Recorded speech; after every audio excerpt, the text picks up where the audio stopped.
going forward. Now, let's get to the Jeff Lebby, Oklahoma, Art Briles post-game story after the win against SMU.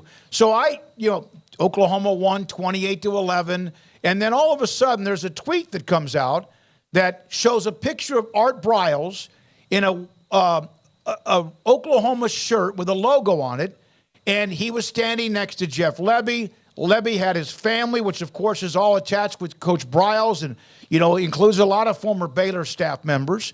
And it seemed to me to be innocuous, but no, it's not, because Art Briles brings a huge blowback. Media in Norman, Oklahoma City, they really couldn't understand why he was on the field. Jeff Lebby was asked about it, in fact, after the game, and this is from Heartland College Sports on Briles being on the field.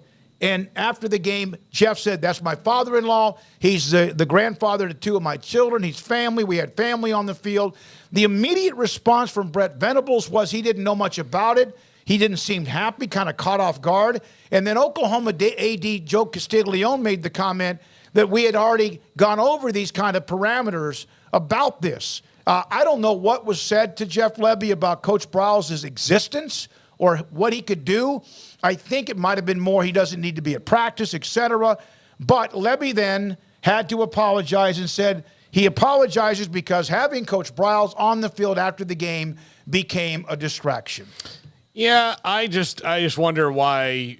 I mean, everybody, look, Coach Briles made some mistakes here. That's true, but he's been punished for them. He's not allowed to coach in the United States of America anymore, really. So, nobody's hiring him to do anything. He's there visiting his son-in-law. Now, they did, set some parameters for Coach Lebby and what Art Briles is supposed to do. But for him to just be down there on the field after the game with his son-in-law, I think is it's a huge overreaction for him just being there to support his family. Like, it's just when's it going to stop? It probably never will, but it's just ridiculous. I mean, I understand the people that are angsty about it, that don't like him and don't want him a part of their program wearing OU on his chest. I think I clearly understand their position. I think we just don't get how much of I do. I think sometimes people around here forget how much of a lightning rod he still is. Oh, I know. And that's not just something that, more time's gone by, the wounds are healing now. It's like, no, I think it's crazy like how much he has been put on this island all by himself, where like no matter what, nothing he will ever do will ever change like this thought that he's the devil. And I've always thought that was a bit overkill, and I understand the subject matter and all of that, but like just from my perception, it's like gone overboard to an extent where it's almost like a bit. Mm-hmm. But I absolutely, having said that, understand why there is still such a toxic reaction to him, and why there are a lot of people that still do not like him and don't want him having anything to do with their football program. But he's around TCU. We know that. He's been around Oklahoma. I think that if you're Oklahoma just in this situation, this starts, Venables says that they sent the message, or Castiglione said, clearly the messaging didn't get across the way it was supposed to in regards. So they either thought it wasn't going to ever be a big deal that he was around, or somehow Lebby just slipped one under past the goaltender, which I don't really buy that either. But yeah, that was the massively negative reaction to seeing him.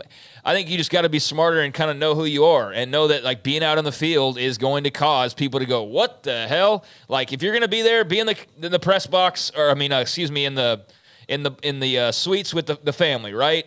But being down on the field, I think that's where it got a bit too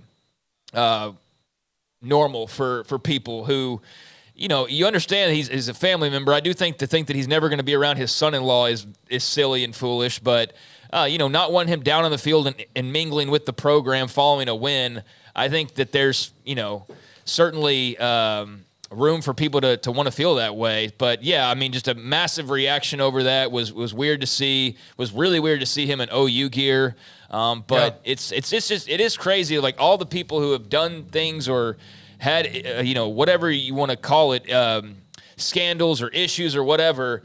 Like, OJ's out there, he's on Twitter, he's like, pop, pop, pop, da, da, da. You know, we're like, haha, it's OJ, or, you know, it's this guy or that guy. But for some reason with Art Briles, it's like, there's just no give whatsoever. Like, there is absolutely zero give to let him have a chance at, you know, at being around football. And I know he bungled it when he did his big interview initially, and that was the worst PR move he could have ever made.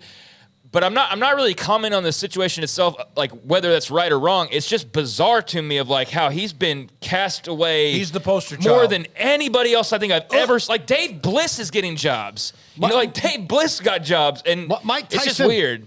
Mike Tyson. Yeah, I mean, it's just, go with Mike Tyson it's now. It's like there's this line though with him that no matter what, it's like it's 100 miles per hour, and I get it, but it's also strange when you do see.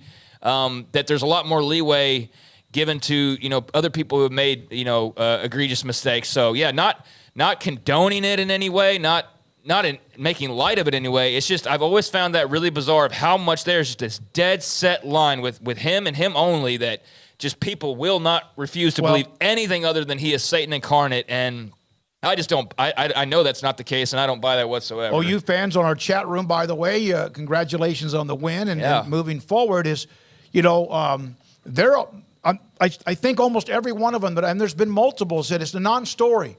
It shouldn't have been a story. What became a distraction because it's, oh my God, hide the women and children. I understand how some people think about him. Everyone's going to always have their angle on this. But has he served his time? He was never found legally guilty of anything. He was a part of a scandal. He lost his job. I'm not defending him at all. He can do that himself. But if that would have been Joe Mixon who served his time, I brought that up to you, they would have hugged him. He would have been brought back with basically a parade. And I maybe comparing something different to something different, but it's still, it all just depends. But I would love to know really what were the parameters. We may never know of what Jeff Lebby was told by Oklahoma's athletic department or even the administration of what Art Briles could or couldn't do.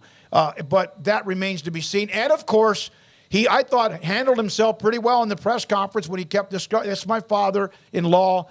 He's the grandfather of my two kids. A guy said, well, you know, there's a lot of people who have a problem with this. That's my father-in-law.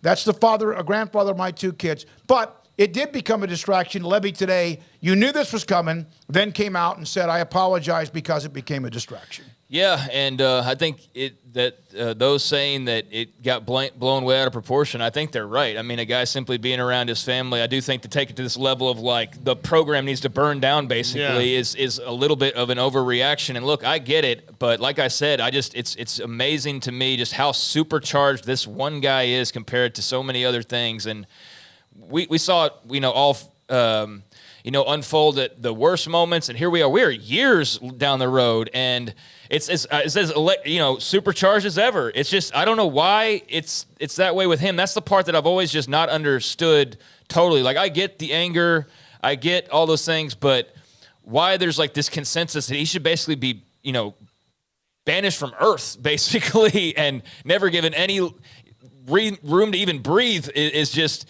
It's always been really strange to just how, like, I don't know what he did to upset, like, before that, obviously, but, like, how many enemies he made along the way and on the way up. Like, that's the only thing I can figure is he just made so many enemies that when time came and the light was turned on him, that it was that much more magnified and amplified because it's a reaction that's just so strong. That it's just hard to even compare it to anything else. So I definitely see where Oklahoma fans are coming from, not wanting him involved with their program in any way. But you gladly accepted his son-in-law, and you knew who his father-in-law was. You knew, who the family was, and you figured that he's probably going to be around to some extent. But I think that, the fact that it was just put out there, and then social media got hold of it, and then Oklahoma had no chance to do anything but go, oh, God, we are on our heels now, and we have to react, and we have to be super concerned and angry and feed to the fans that this was some huge mistake that'll never happen again. I do think it just got a little wonky and out of control and overblown on Saturday. But, man, there's still such a strong reaction. And 10 years down the line, I'm sure it'll probably be the same way. I want to get to a couple of comments from former Baylor players about Matt Rule, and they're 0-2 at Nebraska. But one of the things that I had somebody tell me is how many of those on the field media, volunteers, whoever else would agree to do a morality test before getting on the field, that maybe stories that people don't know about, because everybody has their closet, their skeletons, their issues. And it was just a reaction. He was very upset with what was happening as far as how, oh my God, again, hide the women and children. But that's the Oklahoma fan base or media. They can do with it whatever they want. I just thought it was like, come on, man. You know, I thought it was too much. But Lebby was someone today who apologized, and I'm sure was probably told, you need to do that. Yeah, I think, you know, and you got to look at Venables first and foremost, honestly, if we're doing this whole, like, well, the head coach had to know, right? The head coach had to know. Well, he had to know that was the case, or I guess there's just some massive amount of miscommunication. I don't know, but I'm sure it doesn't leave a good taste in Jeff Lebby's mouth just when thinking about how, that all unfolded, or many people's for that matter, because obviously there were a lot of people that were feeling one way or the other about it. But yeah, that became a big thing. And, I'm sure we won't see him around anymore, but just a weird sequence of events there. So after Nebraska lost to